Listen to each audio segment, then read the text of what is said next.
First of all, the revelation that there were traces of THC, a byproduct of marijuana, inside Trayvon Martin's body from the autopsy. What do you make of that? Is it significant? Is it relevant? There's no significance that there was trace amounts of marijuana in Trayvon Martin's system.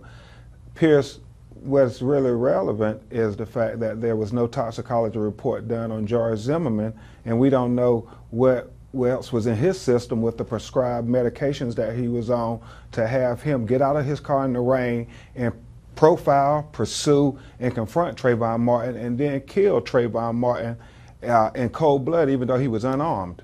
And so the trace amounts of marijuana is irrelevant. The second point is this photograph, quite fascinating. It seems to have been taken in the back of the car after George Zimmerman is being taken to the police station from the scene of the incident, in which it's a fairly grainy photograph, but it quite clearly appears to show that George Zimmerman's nose looks like it's been broken. Now, what do you think of that, particularly in light of the fact that later video from the station doesn't seem to show that? So should we be taking this at literally face value? Well, again, you have to put it in context, Piers.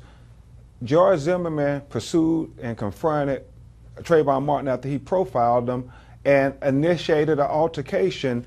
We believe Trayvon Martin went to his grave not knowing who this strange man was that was confronting him. And Trayvon Martin was fighting for his life. He was fighting a man with a 9mm gun, and he was in a fight for his life. Tragically, he lost the fight, and he tried to defend himself. It was self-defense for Trayvon Martin. If George Zimmerman suffered a superficial injuries, Trayvon Martin suffered a fatal injury. George Zimmerman did not have to go to the hospital that night for his injuries. Trayvon Martin certainly was taken away in an ambulance. George Zimmerman did not leave in an ambulance.